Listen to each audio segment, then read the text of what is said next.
그래서 성경의 맥을 쭉 잡아가면 좋겠고, 지난주 창세기 1장부터 11장까지 제가 올려드렸는데 솔직하게 안 읽은 사람 손 들어. 다 그래요. 오늘은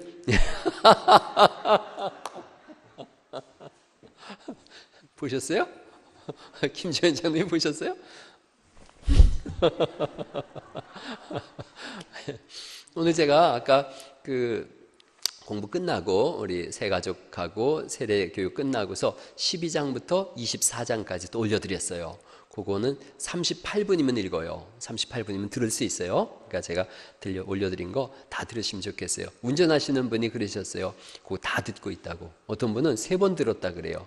제가 신학대학원에서 강의하는데 신학생들한테도 똑같이 올려줬어요. 챈트도 올려주고 요 성경 읽기. 그래서 금년 안에 창세기부터 계시록까지 다 읽자 그랬어요. 너무 좋아해요. 그래서 저도 목사지만 계속 듣거든요. 듣고 읽고 하는데 조금 빠르게 읽었지만 여러 번 들으면 좋겠어요. 매일같이 하루 38분 주를 위해서 시간을 내세요. 그래서 6번, 7번 들어보세요. 그럼 얼마나 좋을지 모르겠어요. 창세기 1장부터 11장까지는 4가지 사건이 나왔었어요. 창조, 타락, 또 뭐였죠?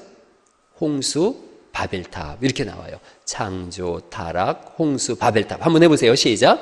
창조, 타락, 홍수, 바벨탑. 4가지 사건에 나와요. 그 다음부터 12장부터 50장까지는 4사람이 나오는데 4사람 아이야요 이렇게 나와요. 아이야요. 어른 말고 아이야요. 아는 누구예요? 아브라함. 이는 이삭. 야는 야곱. 요는 요셉. 아이야요 이렇게 나와요. 4사람이 나오는데 성경을 보면 기도할 때 꼭 그렇게 하잖아요. 아브라함의 하나님, 이삭의 하나님, 야곱의 하나님, 요셉의 하나님은 빠져 있어요. 이렇게 가만히 보면 하나님께서 언약을 맺으실 때 아브라함과 이삭과 야곱과는 언약을 맺으시고 요셉은 그 언약을 따라 살아요. 그렇게 함으로 인해서 아마 그런 맥락에서도 되어지지 않았나 싶은 생각이 들고, 또 이스라엘 사람들 머릿속에는, 이 성경적 사람들 생각에는 3이면 완전한 숫자예요. 그러니까 아브라함, 이삭, 야곱의 하나님이라면 완전하신 하나님과의 언약이니까 그 다음부터는 꼭 굳이 다른 요셉의 이름을 안 붙여도 되는 거죠. 한 분이 그런 질문 하셨어요. 지난번 성경대학 때 우리 장 목사님 강의할 때 한 분이 그런 질문 하셨어요.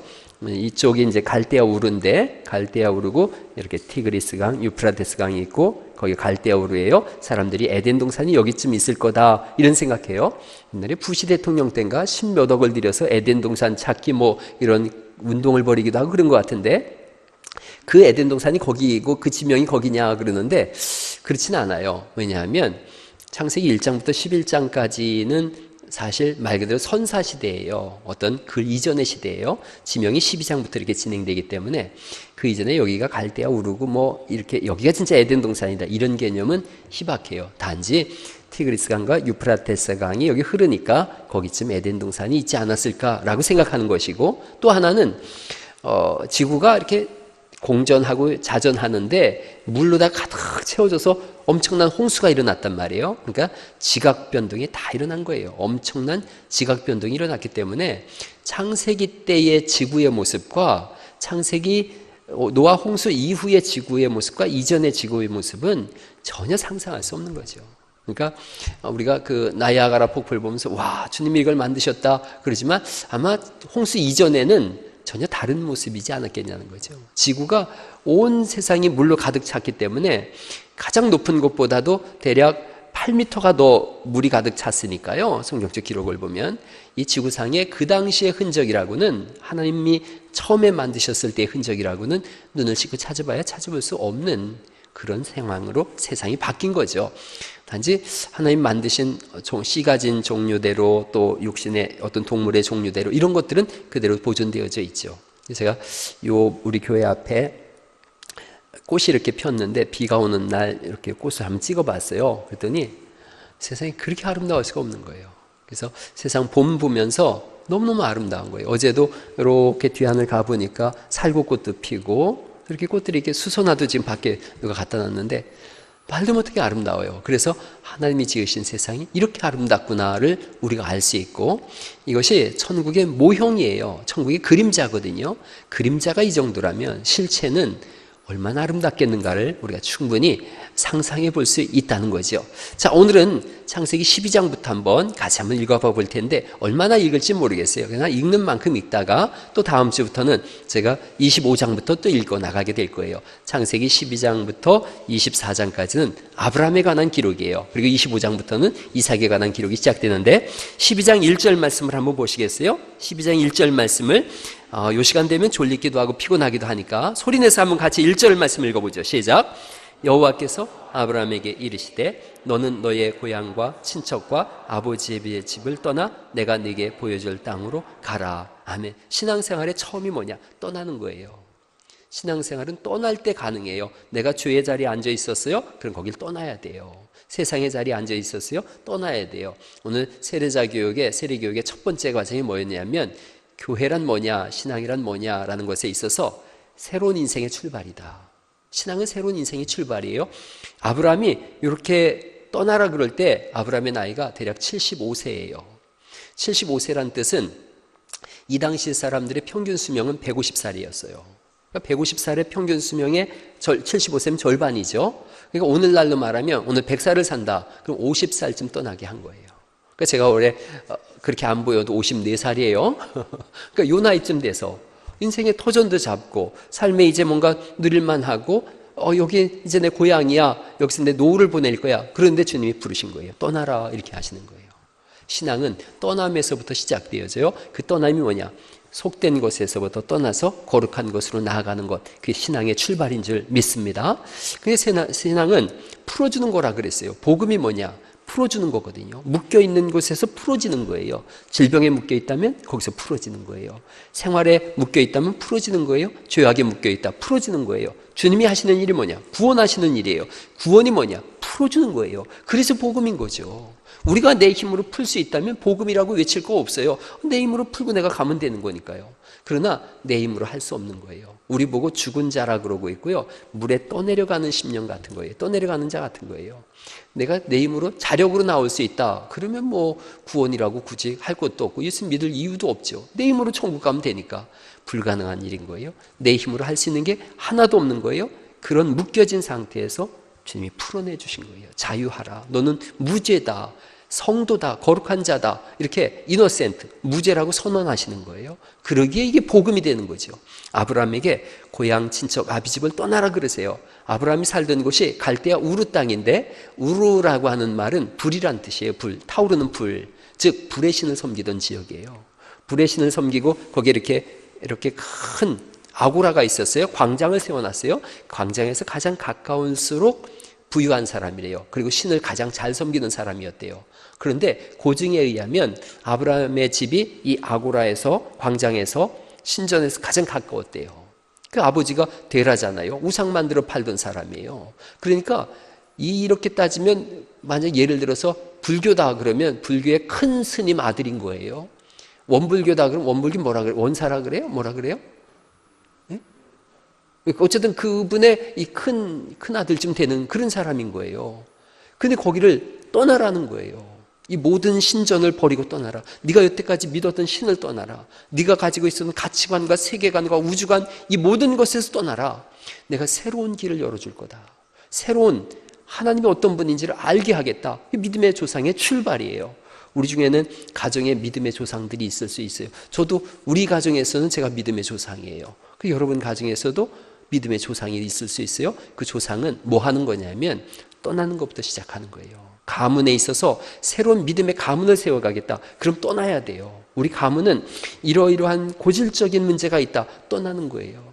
여러분 중한 병에 걸렸던 분이 암에 걸렸던 분이 치료를 받으면 의사가 하는 말이 모든 습관을 다 바꾸세요라고 한다는 거죠. 그 습관을 그대로 하면 똑같이 그냥 그 중한 병이 오는 거예요.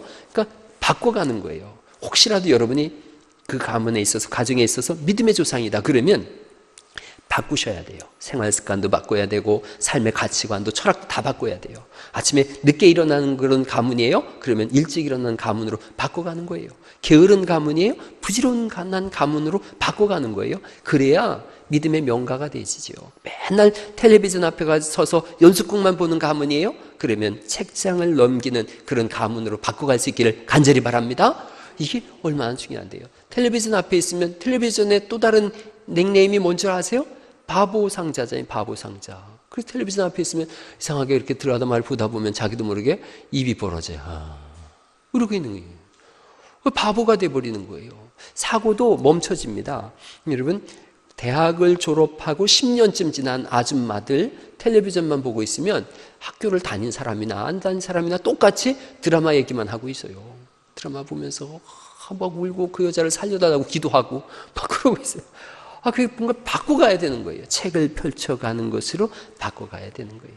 그래서 집에서 텔레비전 보는 것도 딱 시간을 잘 정해놔야 돼요. 텔레비전을 하루에 뭐 30분이면 30분만 보겠다 이렇게 정해야지 주구장창 거기에만 앉아 있는 거예요. 이러면 가문을 이뤄갈 수가 없어요.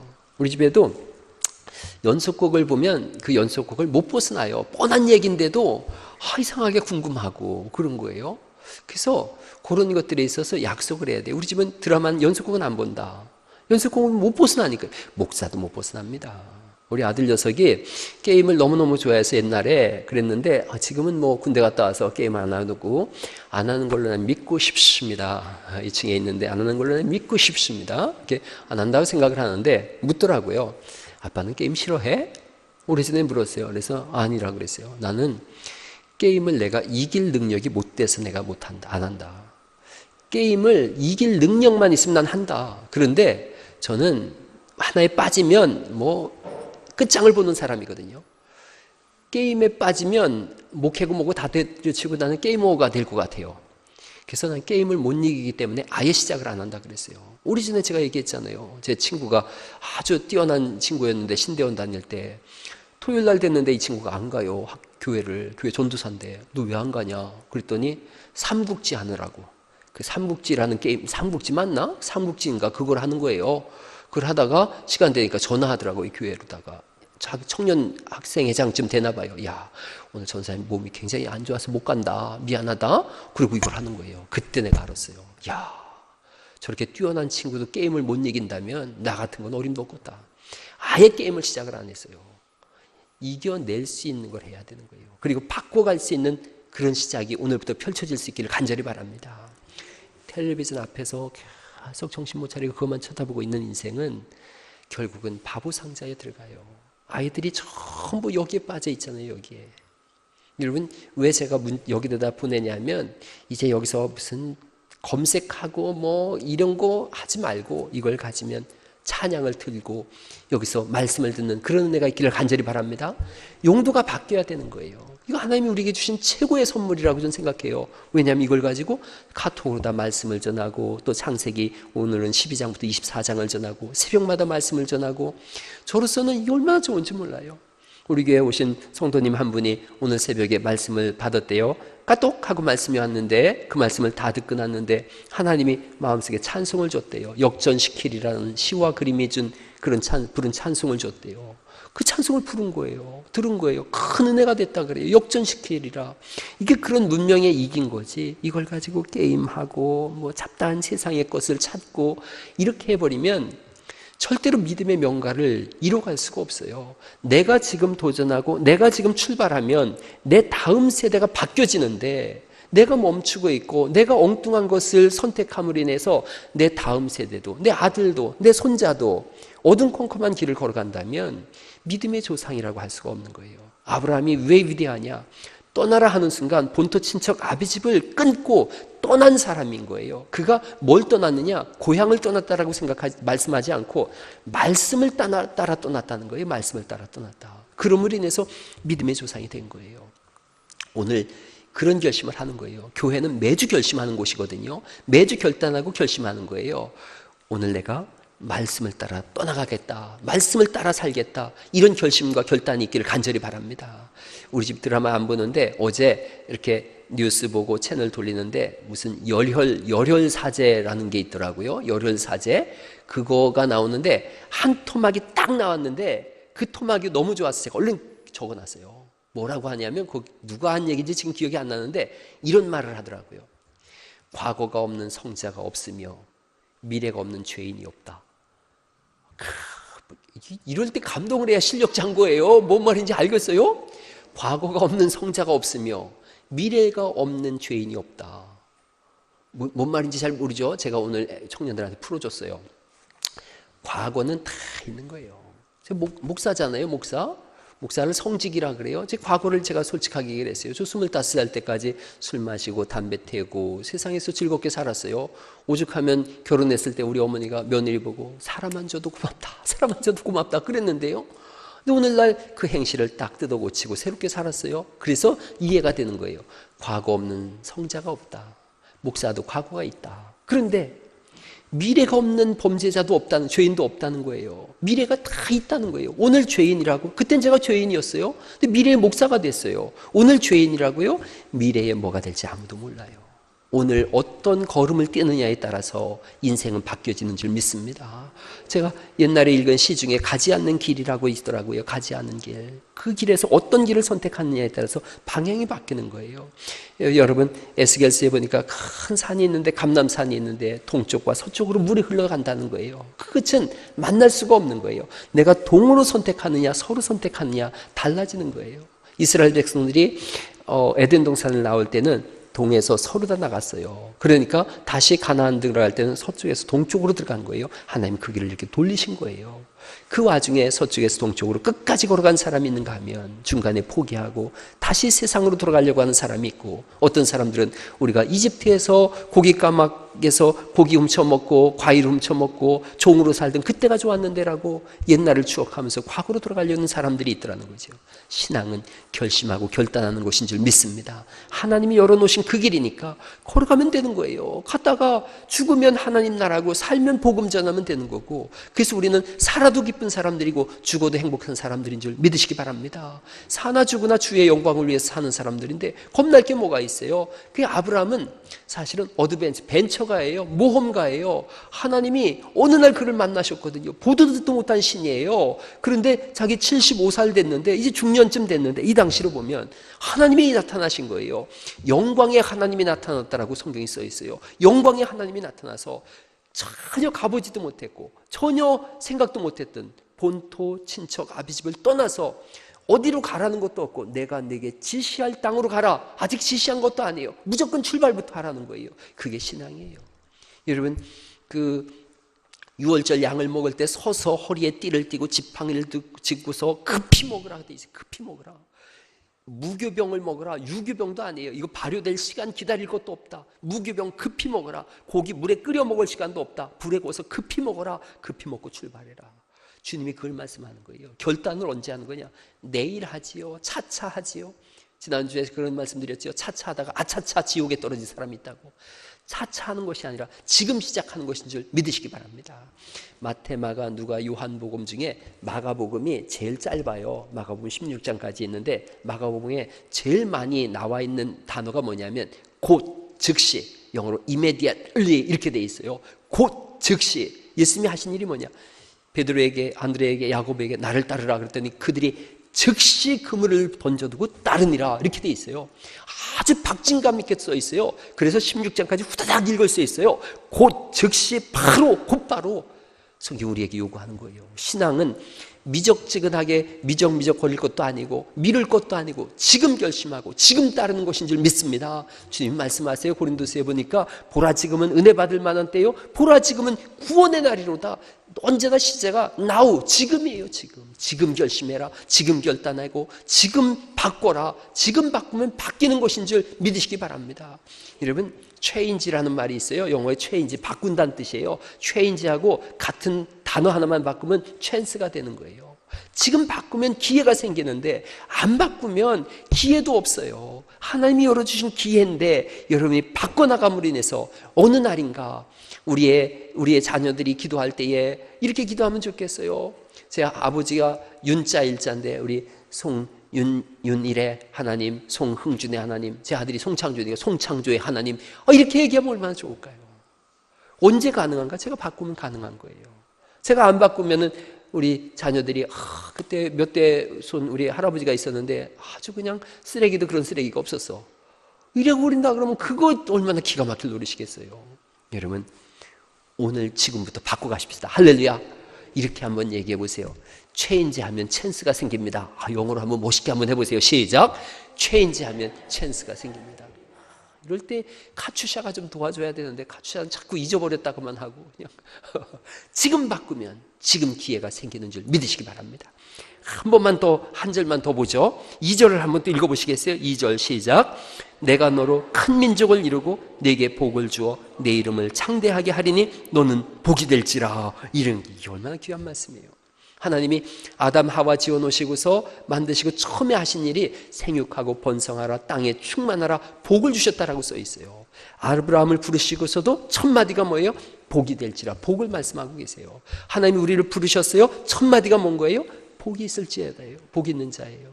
하나님은 복을 주시는 분이세요. 목사는 복을 비는 사람이에요. 그래서 목사가 쓰는 단어는 축복이란 단어예요. 제가 여러분 축복해 드릴게요.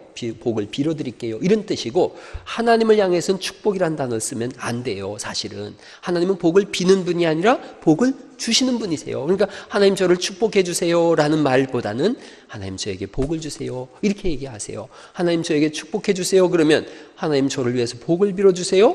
그러면 하나님보다 더 큰 신이 있다는 뜻이 되어버려요. 그러니까 이런 단어들을 이제 축복이라는 단어가 물론 고유명사화돼서 흔하게 쓰이지만 우리가 한 번씩 좀 한문적인 입장으로 보면 바꿔가 보는 거예요. 그래서 하나님 저에게 복을 주세요. 한번 해보시겠어요? 시작. 하나님 저에게 복을 주세요. 이렇게 당당하게 하나님께 요구해야 돼요. 여러분, 집 나간 아들이 아버지에게 내게 분깃을 주세요. 그럴 때 아버지가 어떻게 해요? 그래 줄게. 주잖아요. 하나님께서 시편에 보니까 쌓아두신 은혜를 주시겠대요. 하나님은 창고에 은혜를 쌓아두신 거예요. 복을 쌓아두신 거예요. 그러고서 달라, 그래, 주세요. 그러면 그래라, 가져가라. 쌓아뒀으니까요. 이게 얼마나 좋은 건데요. 누군가가 자기 지갑 주머니 역할을 해주면 얼마나 좋겠어요. 누군가가 돈을 달라는 대로 주면 얼마나 좋아요. 저는 우리 교회 정순이 집사님이 제가 돈 달라 그러면 꼭 1,000원도 주고 10,000원도 주고 막 줘서 저는 되게 좋아요. 그런 분들이 교회에 한 분씩 있기를 간절히 바랍니다. 그래요. 그러면 옆 사람한테 내 지갑 좀 해주세요. 한번 해볼래요? 그래요. 집에 부부지간에 가서 내 지갑 좀 해주세요. 그래요. 아, 저번에 강기란 권사님이 예? 누가 했어요? 저번에 강기란 권사님 그러더라고요. 정신 집사님은 꼼짝없이 천국 가야 되겠어요. 그래서 맞아요. 저랑 채무 관계가 있으니 제가 채무자잖아요. 그런데 천국 가서 갚아야 되니까 꼭 가셔야 되는 거예요. 여러분, 그런데 주님이 우리에게 쌓아두신 은혜래요. 하나님의 창고는 작지 않은 줄 믿으시기 바랍니다. 무한하신 그 하나님의 은혜가 창고에 쌓여있는데 우리가 요구하지 않는다면, 주님께서 주고 싶지만 요구하지 않는데 뭐, 그럼요. 우리 집에 두 아이가 있는데 내 주머니가 꼭 지 주머니요. 그래가지고 뭐 내 거를 꼭 지들 거라 그래요. 내가 뭐 좋은 걸 사면 아들이 와서 얘기해요. 아버지 잘 써요. 그래, 잘 써요. 왜? 결국 지 거 될 거니까 그러는 거예요.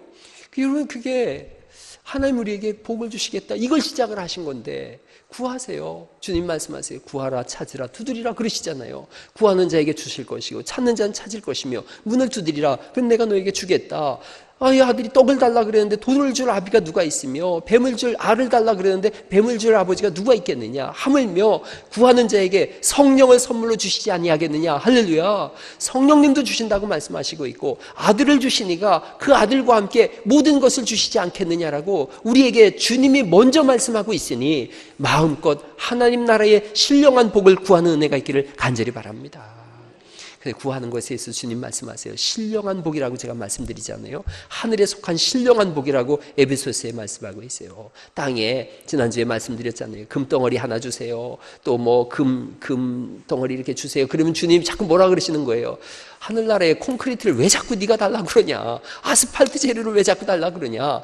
세상 것 구하지 마시고 신령한 것을 구하셔서 말씀의 은사와 예언의 은사와 통변의 은사와 또한 신유의 은사와 사랑의 은사와 복음 증거의 은사와 이런 다양한 하늘의 은사를 받으시고 그로 인하여 성도 간에 서로 세워주고 세움을 받는 그런 은혜가 있기를 간절히 바랍니다. 교회 안에 하나님의 은사가 풍성하면 얼마나 좋은지 몰라요. 저는 하나님이 기도하면 고쳐주시겠다라고 하는 마음을 제게 주셔서 자꾸 제가 내려가서 기도해요. 기도하면 실제로 간증하는 분들이 주중에 꼭 있어요. 지난주에도 한 분이 허리를 못 썼는데 허리가 아파서 교회 못 오겠다 그래서 제가 전화 받으면서 얘기했어요. 오셔서 기도하면 나으실 거예요. 하나님 고치실 거예요. 그랬어요. 오셨어요. 내려가서 기도했는데 그 주중안에 전화 왔어요. 목사님 신기하네요. 신기하네요. 진짜로 예배 끝났는데 허리가 싹 났어요. 그래서 그게 신기한 것보단 당연한 건 줄 믿으시기 바랍니다. 당연한 거예요. 자꾸 목사님이 기도하면 낫는다 그랬는데 아니에요. 제가 기도하면 낫는 게 아니라 누구든 기도하면 낫는 줄 믿으시기 바랍니다. 교회 안에 누구든 아프면 기도해 주세요. 성경에 야고보서에 보니까 너희 중에 병든 자가 있느냐? 저는 장로들을 청할 것이요 기름을 바르고 기도해라. 그럼 고치겠다. 기름을 바른다는 것은 그 당시 의료행위였어요. 그러니까 기름도 바르라는 얘기는 약도 먹으라는 얘기예요. 의술도 필요하면 받으라는 거예요. 그러나 기도하라는 거예요. 기름에 대해서 어떤 기름을 발라야 되냐고 저한테 묻더라고요. 그래서 그냥 들기름 바르라 그랬어요. 들기름도 바르고 또 없으면 그 식용유도 바르고 그나저나 없으면 그냥 그 석유라도 갖다 바르라고. 그건 하나님이 하시는 과정 속의 한 부분이에요. 그 다음에 중요한 게 뭐냐? 기도하라는 거예요. 기도. 누구든 기도하세요. 교회 안에 그런 은사가 있었으면 좋겠어요. 말씀 전하는 은사. 누군가는 기도의 은사가 있고 누군가는 사랑의 은사가 있고 예언의 은사라는 건 다른 거 아니에요. 예언의 은사가 너는 이번에 대학 붙을 거다. 너는 사업 될 거다. 어디에 땅을 사라. 예언의 은사가 그런 게 아니에요. 예언의 은사는 말씀을 풀어서 가르친다라는 의미가 이 속에 있었어요. 그러니까 말씀을 잘 풀어 가르치는 그런 은사가 교회 안에 있고 그렇게 해서 서로가 서로를 돕고 그래서 여기가 복 있는 자리로 함께 세워갈 수 있기를 간절히 바랍니다. 오늘은 짧게 12장 1절 2절 읽었는데 3절 한 절만 읽고 마치죠. 3절만 읽겠습니다. 시작. 너를 축복하는 자에게는 내가 복을 내리고 너를 저주하는 자에게는 내가 저주하리니 땅의 모든 족속이 너로 말미암아 복을 얻을 것이라 하신지라. 이 말씀은 무진장 중요한 말씀이에요. 성도 간에 축복하면 복이 올 거예요. 저주하면 저주가 올 거예요. 이걸 꼭 생각하세요. 성도와 간에는 그저 속상하거들랑 이 폭 다물고 있고 그래도 이걸 축복으로 바꿔갈 수 있는 그런 은혜가 있기를 간절히 바랍니다. 좋은 말들 하시고 세워주는 말들을 하시고 화장실에 제가 크게 써놨어요.